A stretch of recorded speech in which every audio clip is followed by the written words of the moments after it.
Assalamu alaikum. This is Farooq Mirza. I'm a president, fourth pillar, Vigilant Media Watchdog, and I'm a resident editor, Daily Hotline and Marcus.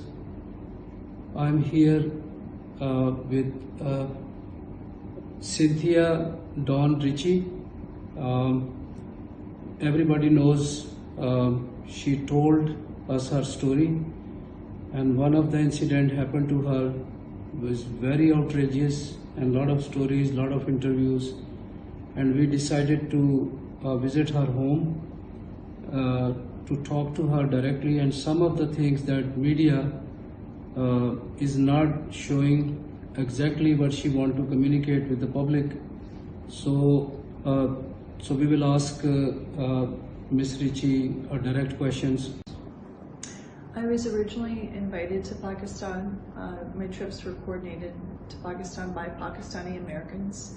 Rotary International, the Pakistan Chamber of Commerce out of Houston, Texas, were responsible for introducing me to Pakistan. Okay, this is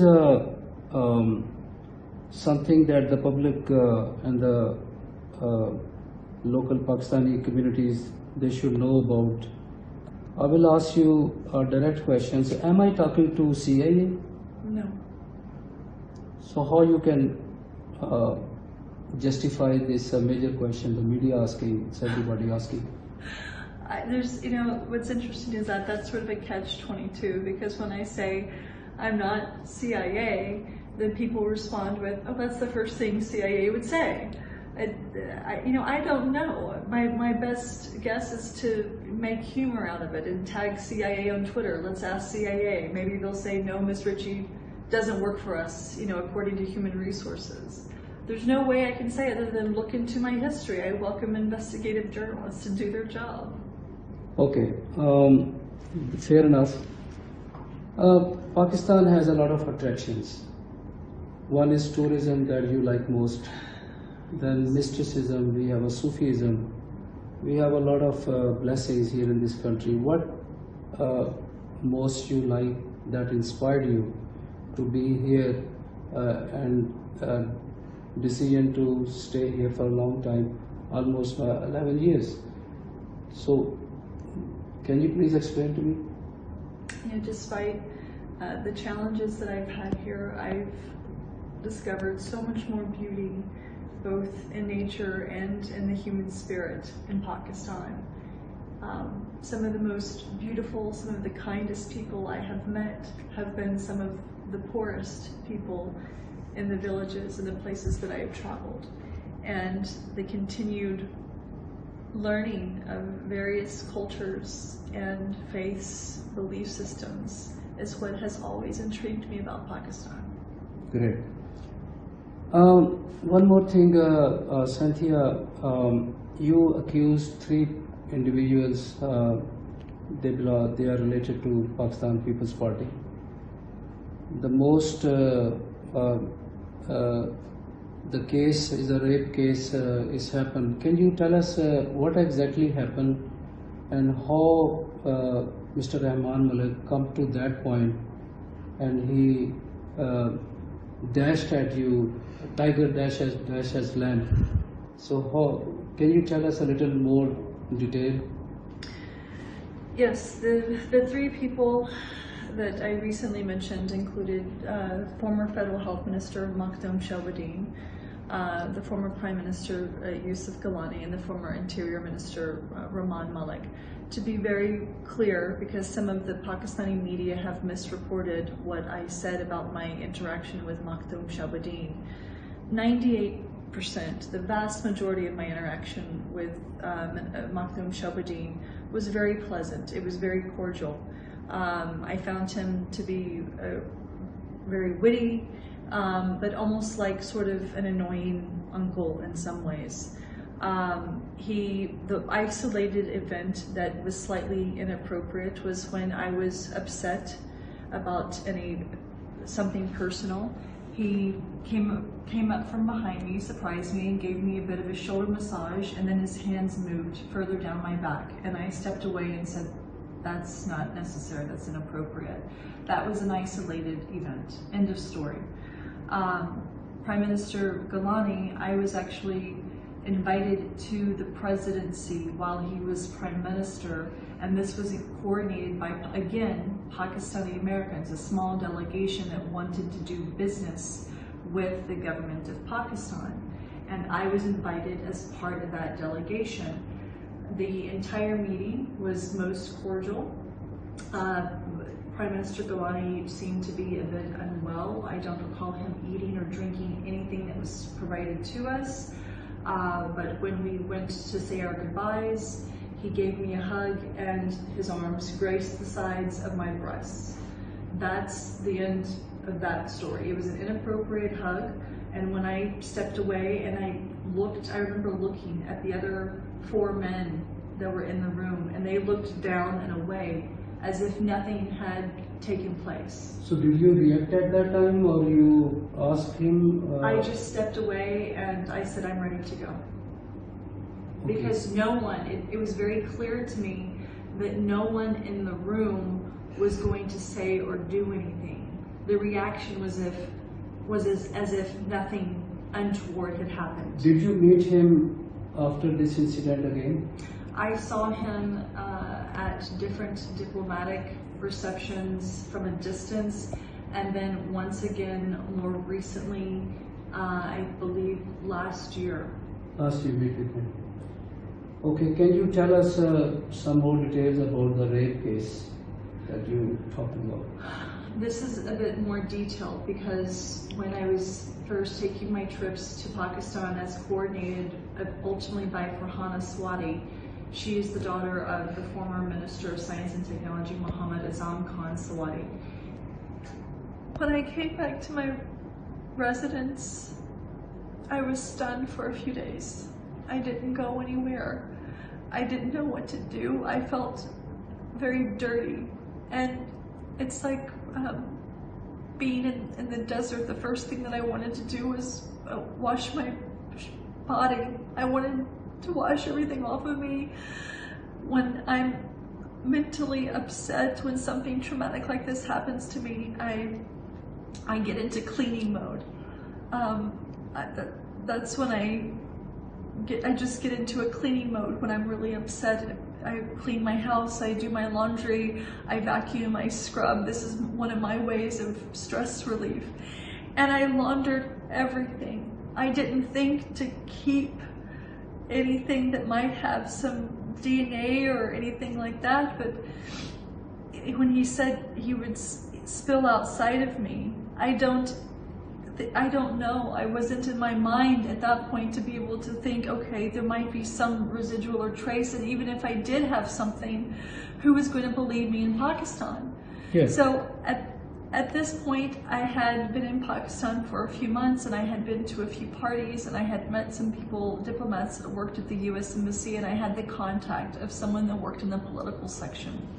And I am in contact with the U.S. Embassy to re-access this information, by the way, with the Citizen Services section.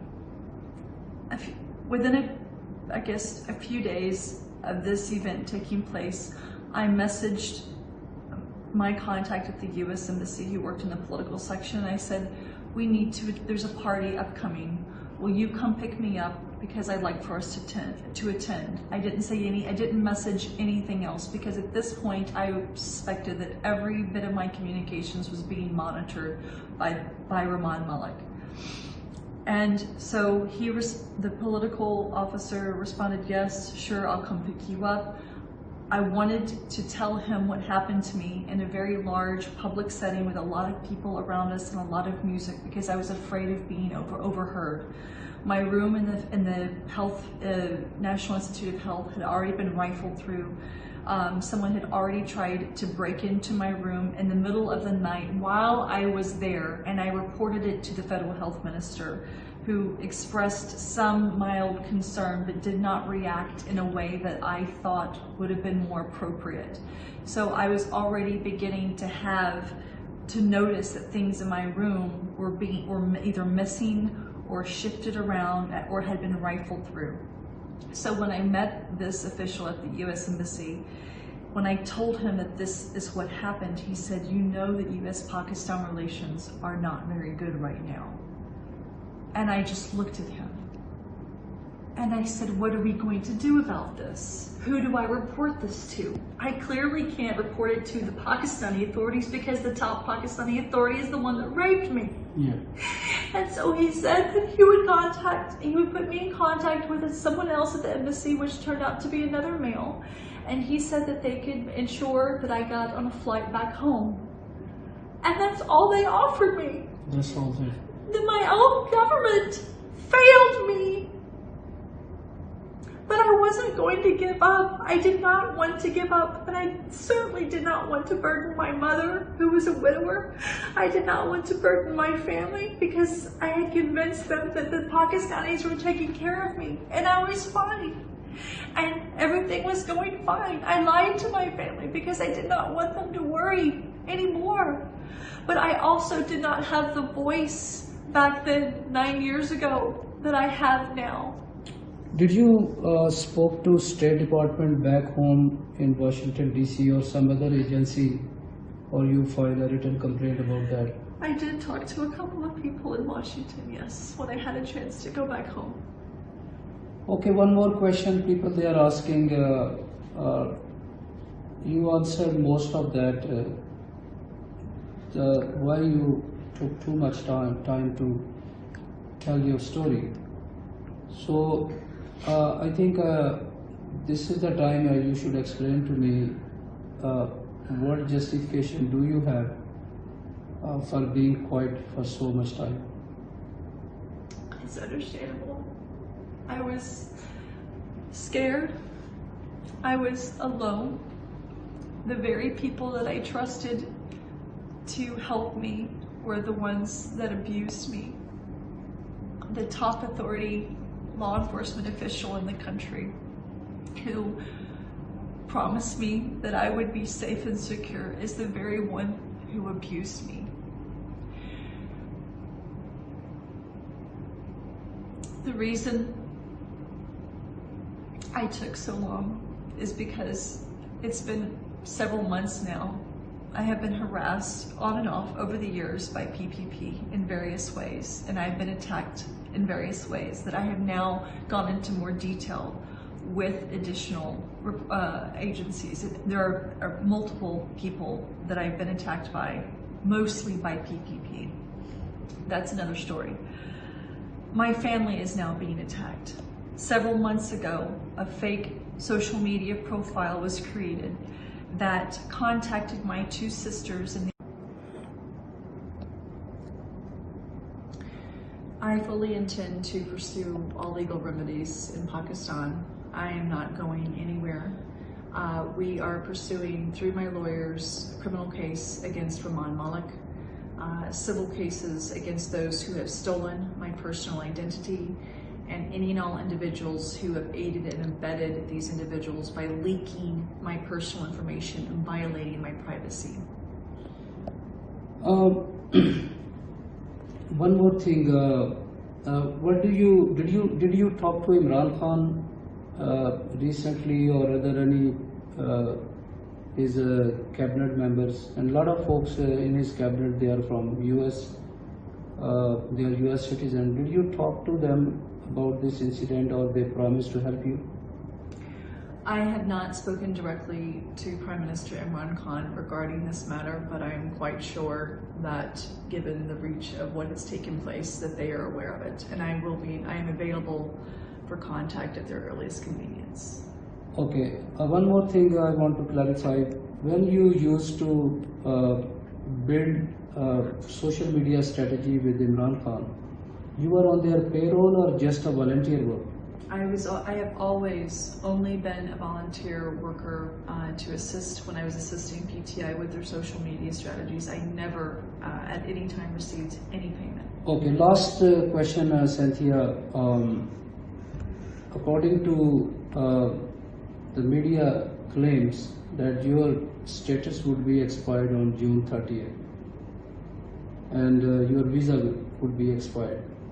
So can you tell me about this this situation, or what is your status in this country? Can you explain to the public? Yes, my status in this country has always been legal. I have never taken any favors. I have always gone through proper channels regarding my stay here in Pakistan. I fully intend to apply for an extension. I've been told across, and it's been spread across social media that PPP wishes to deport me. Why would they want to deport me if they had a legitimate case against me? I'm not going to be deported. I'm going to stay here in Pakistan, and I'm going to fight this to the end. Thank you very much, Cynthia, for your time. Folks, there are almost 1 million Pakistani, they are living in United States of America, and they have access to law enforcement, courts, health and education and modern technologies, and they are living over there. Most of them, they committed rapes, and most of them, they are part of political system. So this case in that part of Pakistan, I think it's a very simple case. A girl, she is complaining, she is American citizen, and the local justice system, they should take it as a routine case. It's not a mess, it's not a conspiracy, I believe. They should give us a fair trial, a chance to fair trial, and they should listen us. And secondly, the media should also give her a chance to tell her story, and they should post all the detail as it is. Thank you very much, Cynthia, again for your time.